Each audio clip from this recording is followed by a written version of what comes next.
Hello there, Eagles fans, and welcome back to our Eagles Therapy Podcast. My name is Basil. And I'm Baz. And we are recording Sunday, March 24th, 2024.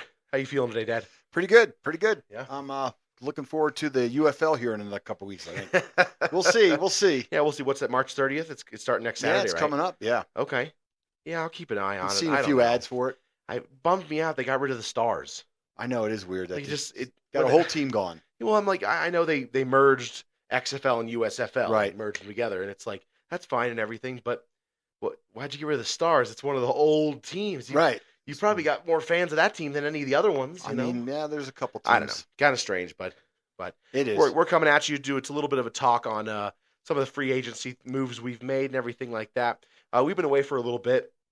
It's been like 6 days since our last episode. It felt like for a while there we were recording an episode almost every other day. Yeah, sort of every day. Free agency. But we took a little break and now we're back, so we know we're a little bit late on stuff, but we're still here to have some fun with you. As always, before we jump into it, give a little plug to the club. We are part of the Philadelphia Eagles fan club in Colorado Springs. We watch every single Eagles game, and we'll be watching the draft at Frankie's Bar and Grill here in Colorado Springs on Powers and Galley. So if you're around the area and you want to come on down, please do. We'd love to say hi to you and get to know you and invite you into the club. But let's go ahead and jump into it, Dad. Since the last time we talked, made a couple free agency moves, smaller ones, middle ones, no extra big splashes or anything like that. But starting off, let's talk about linebacker Oren Burks. Got him signed for a 1-year, $2.5 million deal. He was drafted by Green Bay back in 2018. So he is a veteran. He's been on San Fran for the last 2 years. Now coming over to the Eagles. What do you think about this? Well, hopefully he got some playing time. I didn't really check to see how much tackles or how many games he played, but I know he's not a starter. But hopefully he's got learned something there. They have a really good D coordinator. They have a great defense this year, so hopefully he got to play with some of those guys and learn a couple stuff and bring it over with him. Yeah, he was playing. He was kind of the third linebacker there after, of course, the big guy. Oh my gosh, Warner. Thank you. Yes, Fred Warner, and then Dre Greenlaw. Yeah. So he was kind of the third option there, but he played in 15 games last year. So I wonder if he played in the bowl, because remember Greenway got hurt. He came in to replace him. Yeah. Okay. So he played in 15, started 5, had 1 interception. A couple tackles as well. Let me see, 46 tackles on the season total, 3 tackles for loss, no sacks, but 1 QB hit and looked pretty. Or one sack. I'm sorry. Yeah, that's 1 sack. Pretty darn good. He did come into play in the Super Bowl, and that's where a lot of people are kind of down on him. Oh, okay. He did come into the Super Bowl and didn't play very well. Gotcha. So that's kind of why people are a little bit not as excited about this move. Right. I would say though, I mean, anything's better than last year. I agree. You know what I mean? And if he's not going to be contributing as a full-time starter, he's only a $2.5 million deal. And we learned this last year. We put some money into these guys, brought them in late, threw it on the field. It didn't work out, obviously. Yeah. We went after Shaq, and that didn't work. Oh, And it just was doomed from the start. I mean, I think the way it fell apart early, and it just never got any better. So hopefully, I know we've dipped into a couple linebackers so far, and if they help us, hey. If they don't, we didn't spend any money. Basically. That's the thing. So. $2.5 million for 1 year. So for me, I mean, it's good to get a guy who played on a really great defense. He learned behind 2 of the best linebackers in the league. So who knows? Maybe he won't be an All-Pro, but. Right. Anything's better than what we had he's been last coached year. up, and that's exactly. the thing. You want these guys to, and played with some greatness out there, and hopefully he learned, and they took him under his wing a little bit and said, hey, come on. Yep. Next up, we signed P.J. Mustipher. Played on the Saints last year. Only's got 4 career tackles, so he hasn't played much, but he's got some size to him. He's a defensive tackle, like I said, 6'4", 318 pounds. Played at Penn State. What do you think of this signing? Well, I mean, we need bodies, right? We need camp bodies. We need bodies for the season. I think our defensive tackles are pretty well set up for what we've got, but you never know, right? You take a flyer on a guy, and play in the preseason. You're going to have to play these guys, and hopefully, he pans out and ends up being a good player. But with some of the defensive ends we've got and some of the defensive tackles we have, hopefully, he finds a spot. How many defensive tackles did we keep on the team last year? Well, in 23, for 23, we had the 2 young kids. Then we had Cox. I'm thinking it was 6, but I can't remember for sure. Oh, I see what you're saying on the roster. Yeah, I would say it's probably 5 or 6. Yeah, we kept 6, so I could see them keeping him because obviously there's probably 4 guys or 5 guys that are for sure kind of have set. A spot, right? That's Carter, Davis, those set. Right. Milton Williams is set, right? And then after that, you can talk about. I assume Mora Ojomo has a spot because we drafted him 7th round. Right. He didn't really play much last year, and he showed promise at times. Right. And then Marlon Tuipulotu has been a guy that they kind of have Yeah. kept here on and off, and he's played pretty darn well for us. Not incredible, but as a 5th option, he's got 3 sacks in his career with us, and he's been playing since 21, so it's a sack a year. Yeah. it's not incredible, but I mean he's not ideal. But I mean, no, but we really need the 2 kids to take a step, yeah. and hopefully that'll open up everything else. I'll be honest with you. I don't think we'll ever have a defensive lineman or a defensive tackle like Fletcher Cox again. Yeah. I don't think we'll ever have a guy who's an every down guy again. Right. It's rotation for the rest of our lives. Yeah. I really believe that. I don't know. Yeah, he's definitely going to be sorely missed, and he played so well last year. Yeah. I mean, I just don't incredible. think we'll ever have a defensive tackle that's the one guy, and then everybody else around moves. Right. No, I don't believe it'll ever happen Yeah. again. Hopefully Carter's that guy, but I don't know. Right.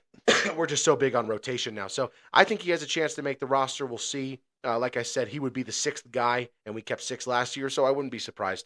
That we keep 6 again. Yeah. Yeah. I mean, that's a big piece of your D right there. You need to have, 5 or 6 guys that at are least. fresh and, guys that are willing to do that dirty work. Yep.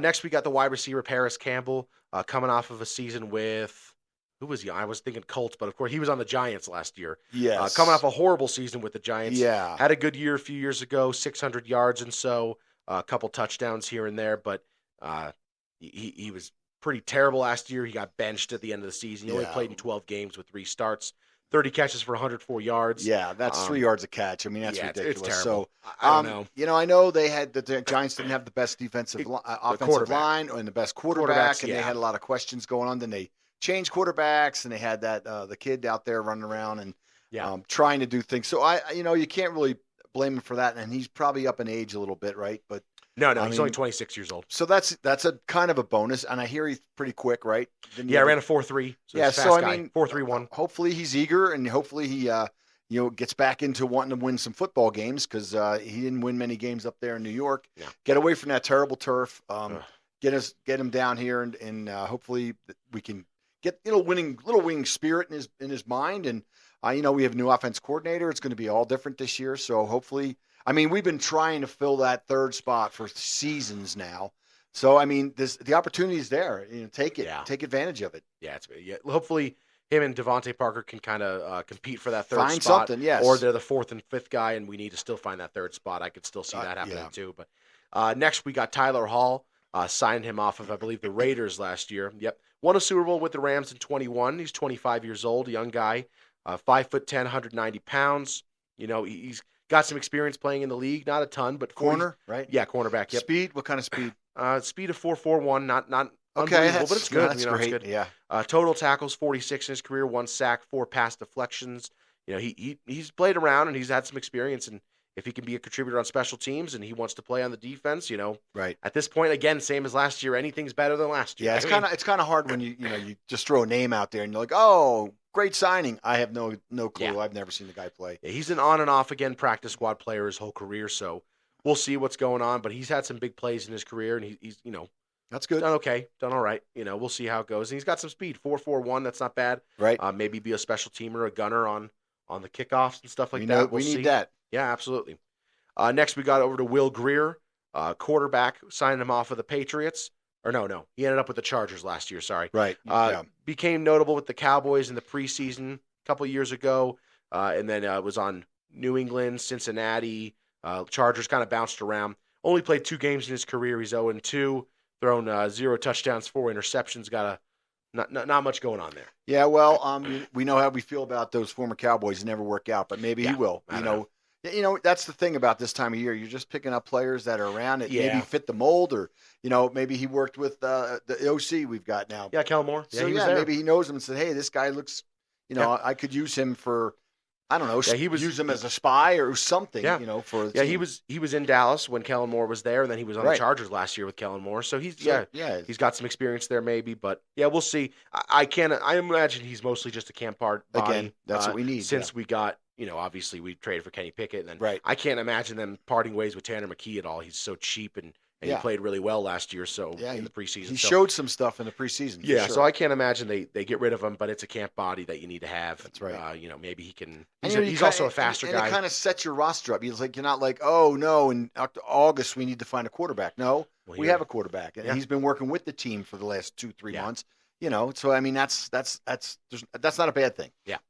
Talk about another departure. Obviously, he was a free agent, so we knew it was likely he wouldn't be back. But Jack Driscoll, he signed with the Miami Dolphins. Don't know the terms and conditions of that yet. But now we know this is a big one to lose because him and Sua Opeta. We lost Opeta too, and those were kind of our two main backup offensive linemen. Right. Sua was the interior backup. Driscoll, he was kind of the backup on both tackles, but more so on the right side. He covered for Lane many times in the past few years. He's started 11, 12 games, played a lot. Yeah, that's a lot. And he was really good that one year, 2021. Right. So he started 17 games, but in 2021 he was he had to come in as our right guard. And he ended up the season really well, but he had to go on injured reserve. Right. And then that was Sayamalu's spot, so we didn't get it back. Right. But he's played really well, and I think a lot of the league is going to look at these guys who were backups under our offensive line guy Stout, and they're going to kind of see if they can develop into full-time starters or reasonable and cheap backups who can play well when they needed to. There's a lot of them out there. I mean, we know some of the players that we drafted that didn't make it are still playing, and some of the guys that we brought in and kind of developed, they're still out there, and some of them got some pretty good money. Vitae got some pretty good money for Detroit. Yeah, well, Vitae, Andre Dillard got money, and it didn't really work out for him. Yes. Matt Pryor, he was our offensive lineman, and he actually, he played a lot for us at times when needed, and he kind of reminds me of a Sua Opeta, that type of that swing guard who kind of comes in. I don't know if he's still playing. I know he was on the Niners last year, on the Super Bowl run. He wasn't playing much or anything, but he was on it. He was playing. Yeah. So I don't know, but it's a bummer to see him leave. I liked Jack Driscoll a lot. I did too. I remember when we got him, and I fourth round. Thought he was really good early on in his career, and couple of those first couple games, you're like, oh, we got a guy now. This is going to be it, but. Yeah, originally I thought when we drafted him, he was going to be starting off as Lane Johnson's backup, and then he was going to be our starting right guard going forward. But we had Sayamalu, who was phenomenal, and then of course we got Cam Jurgens, who kind of took over that spot. So exactly. But good luck to him going to Miami. That's right. I think he could earn a starting spot there as a guard or even tackle. He's more of a natural tackle, but he's smaller, so you kind of put him in that guard position. And he hasn't played tackle really much. He recently played tackle for us mostly. Remember, he came in for the Jets and the Bills game this year. Right. When Lane Johnson was hurt. Yes. Yeah. And he played, it's funny because when that Jets game, he was not good. Right. And Bryce Huff kind of destroyed him. But yes. In the Bills game, first 3 plays, we were like, we're screwed. Here we go. And then the rest of the game, we weren't worried once more. You didn't get worried ever again. It was kind of cool. But he was one of those backups. He came in and he wasn't an all-pro. He wasn't Lane Johnson, but he did his well job. Enough. He did, exactly. Did his job and covered his butt. All right, let's talk about some other sports. The 76ers, 38-32. They're on a 2-game losing streak, unfortunately. Clippers game is about to start in the next few minutes, actually. I'm waiting for the tip-off. Oh, there we go. We're up by 5 right now. It just needed to update. Up 5-0 against the Clippers right now. Let's hope we can get a win against them. They're one of the best teams in the East. So we'll see in the West. Yeah. So we'll see how things go there. Waiting for Embiid to come back. Like I said, we have that update saying he'll be back in hopefully April before the playoffs to kind of help us get out of the play-in tournament and get us a spot in the first 6 seeds. Next, we got the Flyers, 36-26-9. They play the Florida Panthers tonight. Doing pretty good, still in the wild card picture, so that's good. I don't know how much longer the NHL season goes on. I think they won last night, didn't they? They were up 3. They won 3-2. Yeah, they won 3-2 against the Boston Bruins last night. Yep. I did see that. Which is one of the better teams in the league. So they played 2 of the best teams in the league back to back. They had the Bruins last night, and then they play the Panthers today. And both of those teams are the top 2 seeds in the conference. It's kind of funny. Right. But next we got the Union. They're 1-0-3, still undefeated. That's right. Haven't lost a game. Right. Still undefeated. Good win last night. Great game last night. That was exciting. 3-1. They won against Portland. I know we might not have many Union fans watching out there, but man, it was a really great game last night. We were smoking cigars outside watching it. On the road, it was good. That was such a good game. It was awesome to watch. And they almost had a 4th goal, but it was offsides, unfortunately. Yeah, it was going. And it almost gave Carranza a hat trick. Yes. That would have been cool. I almost bet on it. No, it was good to see the Union win. That was their first win of the season, like I said. But they also haven't had a loss, so good for them. They're going to be playing the Minnesota United FC next week, which is, I believe, one of the best teams in the Western Home Conference. game? Nope, because they've been on the road for a couple. The rain out was at home a couple weeks ago. Yes, yeah. Next week they're going to be. No, they're gonna be on the road.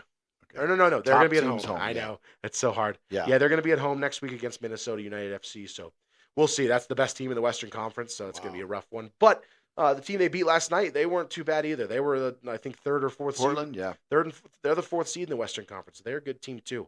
But we'll see how things go.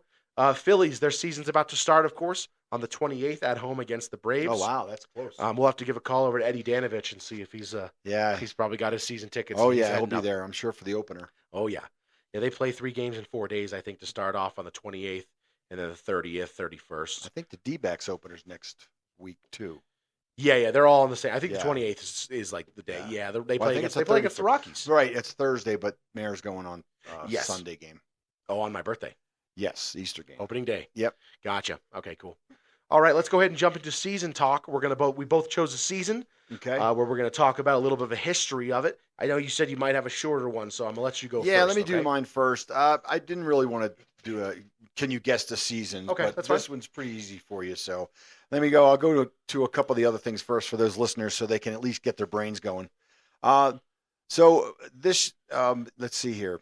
We were 5-11 this season.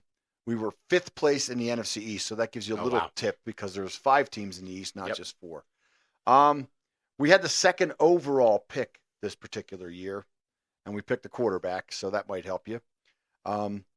Let's see here. We had 1 Pro Bowl player, so it wasn't a very good year, and we did have 1 sub-Pro Bowl player, and of course you could probably guess the Pro Bowl player, but I'll get you here. Let's see.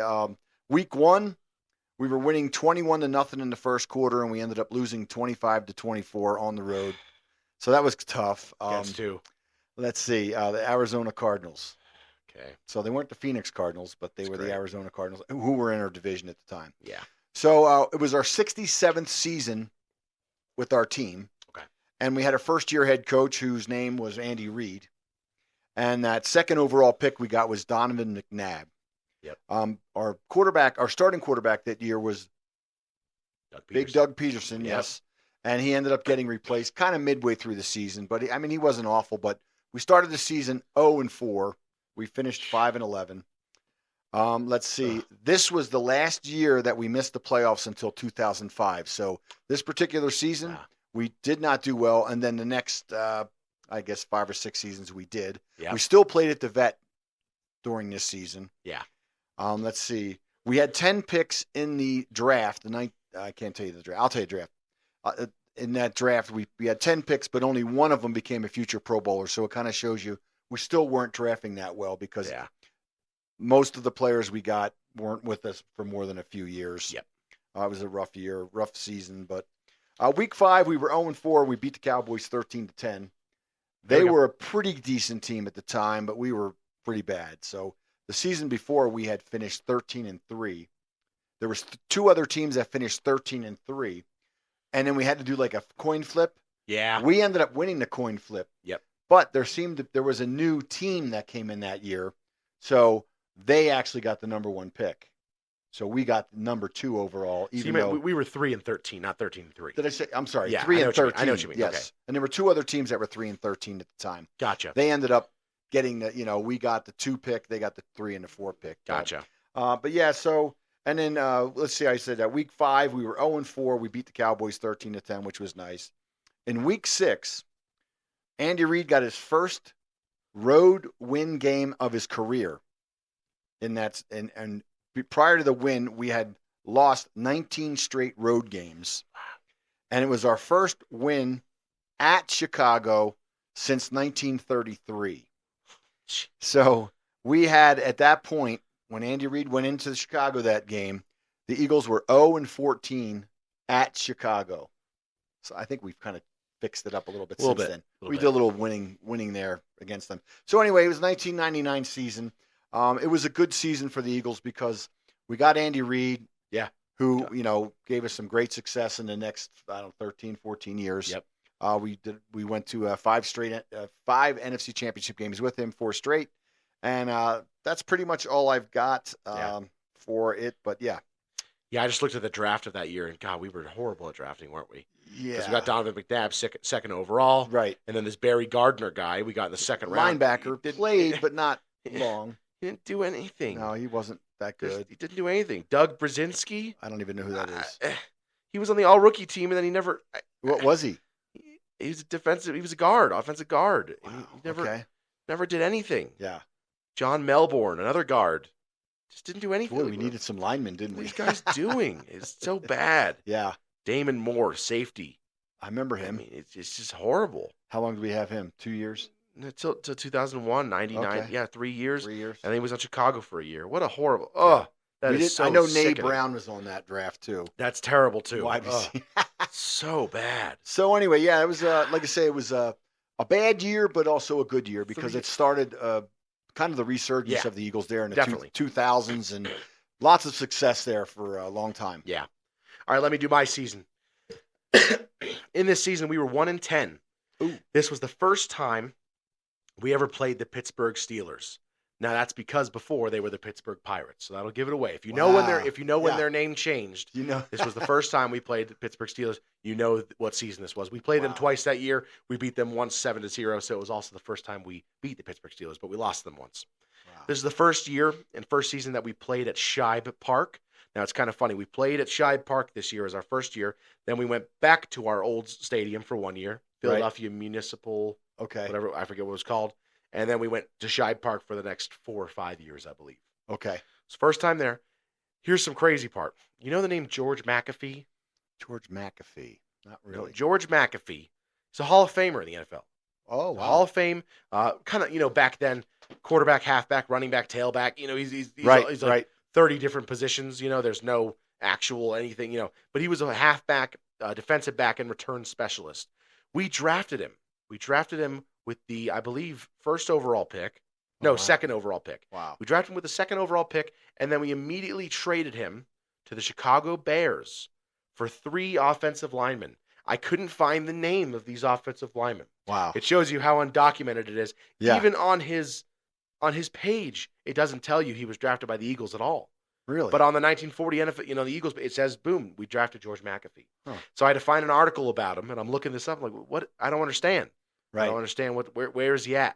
You can't. It's almost impossible to find. Yeah. It's crazy. But we drafted him. We traded him right away. He went to Chicago and he became a Hall of Famer. It's kind of a bummer that we didn't get him. Now he did in his first year or two. He was amazing, and he was a kick returner. He ran. This is a funny thing. He was known for his explosive speed.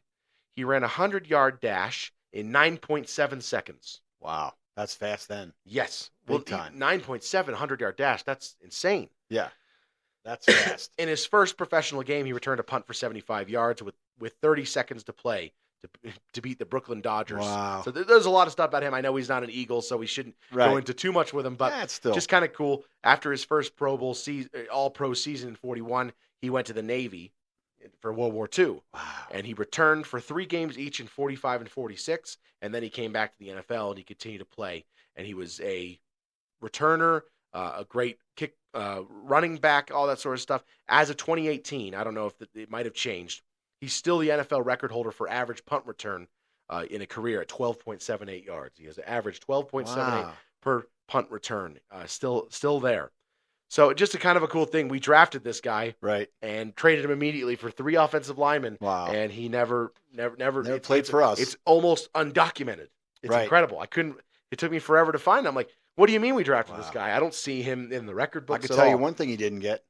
Oh, Super Bowl. That championship. That's true. He missed out with us for a couple of them there in the 40s. I think he only played until 50. So he would have been on the team. He would have been on both of them. He would have had 2 of them. Yes, he would. But yeah, he was a 3-time NFL champion. So I mean, he did get a few of them. Gotcha. He won in 40, 41, and 46 with the Bears. Wow. So he was wow. Let's say that again. The Bears, so they won it in 41? 40, 41, and 46. Nice. Yeah.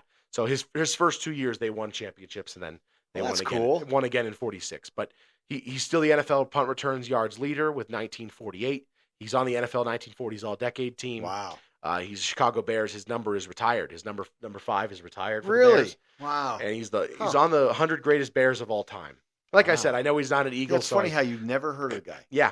And then he's also got, he's got 1,600 rushing yards, 21 touchdowns, bunch of receiving yards, and then he's got 25 interceptions. Because he's also he was a defensive back too. Wow, that's crazy. So yeah, that's just kind of a crazy thing. We drafted this guy and he didn't play for us, but we ended up winning 3 championships like them too. Anyways, but right. That's neat. So I already kind of gave away the season because I said when he was drafted and when he played. This was 1940. Wow. We had 3 All-Stars, Pro Bowl, All-Pro. There's another thing I'm looking up. There's 3 different pages I found: Pro Football Reference, Wikipedia, of course, and then like NFL. And it's like he was it says second team All-Pro, and then there's one that says All-Star team, and one that says Pro Bowl, and there's different guys on each one of them. Right. And I'm like, so who really won it? Yeah. Well, back then there was at one point that season for some reason there was 2 All-Star games, and the All-Star team it was the Green Bay Packers versus the All-Stars. Yeah. And the Green Bay Packers beat the All-Stars. Isn't that something? I don't understand. So at one point the All-Stars played the college. Yes, All-Stars. I know what you mean. Yeah, that was later. This was crazy, but we had 3 guys who I found. 2 of them are on this page. 1 was on this page. 2 were on this page. And I'm like, I don't know what to trust. So I have 3 guys who were All-Stars, Pro Bowls, All-Pros, whatever. Don Looney. He was an end. I've heard of him. That was his name. He was an end, not a wide receiver. He was an end. He led the league with 707 receiving yards. Wow. Then we had Davey O'Brien, who was our quarterback. Davey O'Brien, a little thing about him, he played out TCU. We drafted him 4th overall in 39.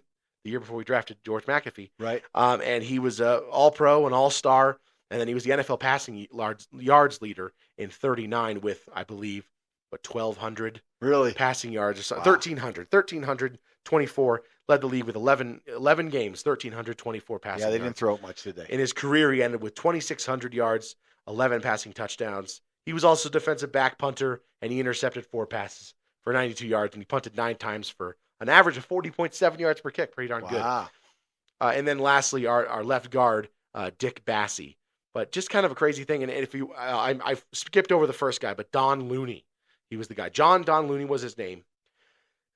He was the first receiver in NFL history to have over 100 receiving yards in each of his first 2 games, which was a feat that was not equaled until the 2008 NFL season by another Eagles wide receiver, Deshaun Jackson. Wow. Man, that's something. Isn't that incredible? Yeah, it's so cool. And then at the time of his death, he was the 2nd oldest living former NFL player. He was 98 years old when he died. No kidding. Yeah. Wow. So I've heard of him. The other funny thing is he was a Pro Bowl with us.